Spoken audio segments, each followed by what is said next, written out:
Lumos, welcome back, Witches, Wizards, and Muggles, to a place where we unbox, review, and explore. And today, I'm coming at you with another Noble Collection unboxing. Here we go. Yes, I love doing that. Today, we have the Noble Collection unboxing of Seamus Finnigan, and he is, I guess, well known for, as McGonagall says, a certain proclivity for pyrotechnics. Let's get at it. I don't appreciate the insinuation, Longbottom. Besides, if anyone cares to notice, my eyebrows have completely grown back. Seamus Finnigan. He could set anything on fire. In the movies, in the books, he wasn't so much of a pyrotechnic as he is in the movies. But real quick, before we get started, I wanted to say right now, I'm using a lapel mic.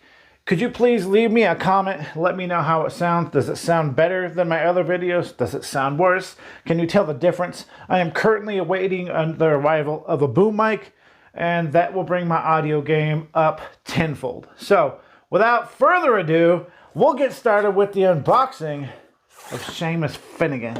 Man, in the movies, he can light anything on fire. His first scene that he was in, I believe, he was trying to Wingardium Leviosa, a feather, Wingardium Leviosa,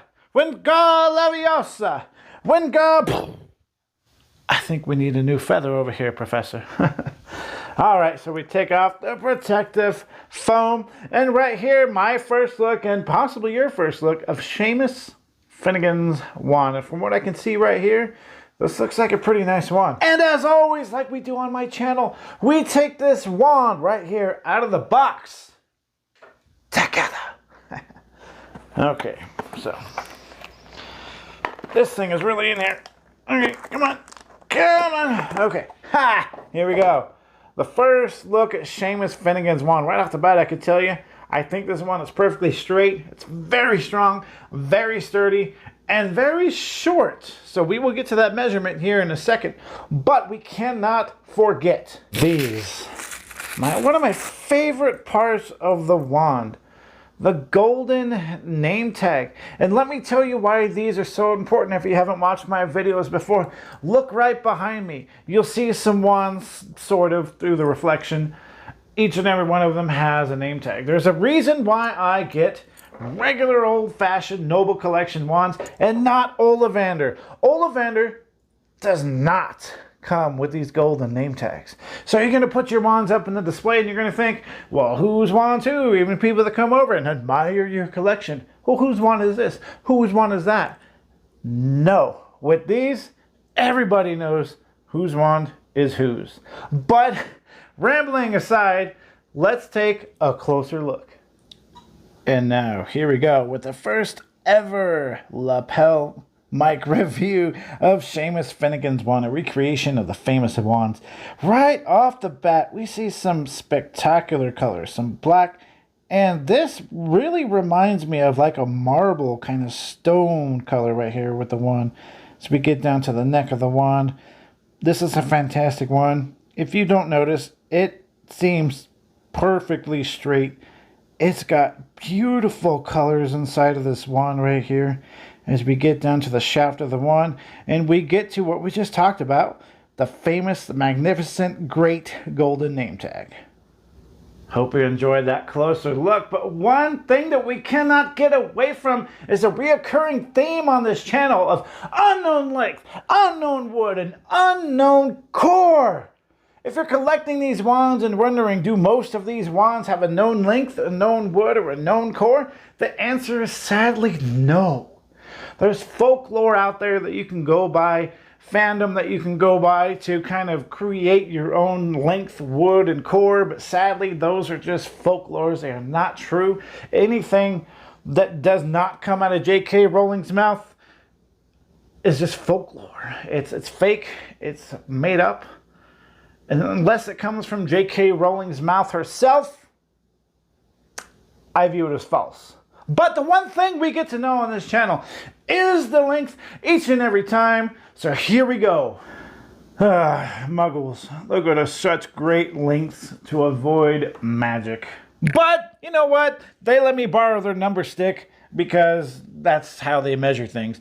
This is the way that we know the exact length of each and every wand.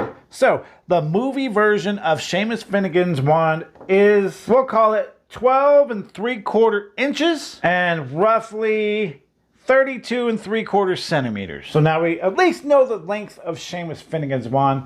Speaking of his wand, it is thought and assumed to be bought at Ollivander's around age 11 before he started school, much like everybody that goes to Hogwarts right there. So we'll take a closer look at his wand, and you could notice the extreme details in this wand. It has some good amount of gloss, not too much gloss. I don't like a lot of gloss, but this reminds me of like some sort of marble, some sort of decorative wood that you would find around a house, like a fancy kind of house. The only thing that kind of throws it off is this little black swirls, the little rings right here around the handle. Although it is nice, it gives the wand its own personality.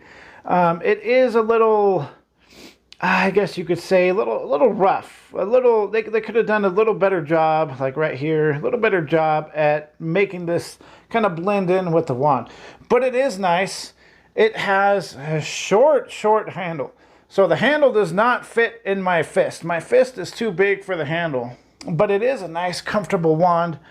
Wingardium Leviosa, Wingardium Leviosa. And as we look a little bit closer, we see that trademark right there, the Warner Brothers Entertainment. This one is a 2020, which is a little strange because as far as I know, I ordered all of these at the same time, but I did order them in 2020. So I have mostly 2018 versions, but this one right here happens to be a 2020 version. Now I said earlier that I think this wand is straight, and I'm going to go on a limb and say that this wand is perfectly straight. It has a little curvature at the end right here, but you know, it's resin. So production, it's bound to have a little bit of flaws with the heating and cooling of the resin. But all in all, this wand is fantastic for Seamus Finnigan. Now, if you didn't catch it earlier, he has a certain proclivity for pyrotechnics, but that's only in the movies. As far as I can remember, the only time that he blew anything up, there may be 2 different occasions, but one of them that I can remember offhand was his feather. I keep going. Wingardium Leviosa! Wingardium Leviosa! He blew it up in the movies and he set it on fire in the books, I believe. But, you know, for movie's sake, it's got a lot more look to it. It's got a lot more it's going to bring in right there. But this is Seamus Finnigan's wand. If you had to ask me, hey, is this wand worth getting? I'd say the half-blood Seamus Finnigan's wand is definitely worth getting. And there we have it, the review of Seamus Finnigan's wand. If you haven't already, please click that subscribe button, bang on that bell button. There is big changes coming to this channel. It might take a while, a couple of months or longer, but once they get here, I will let each and every one of you in on all the changes that are happening. And until next time, everybody, nah!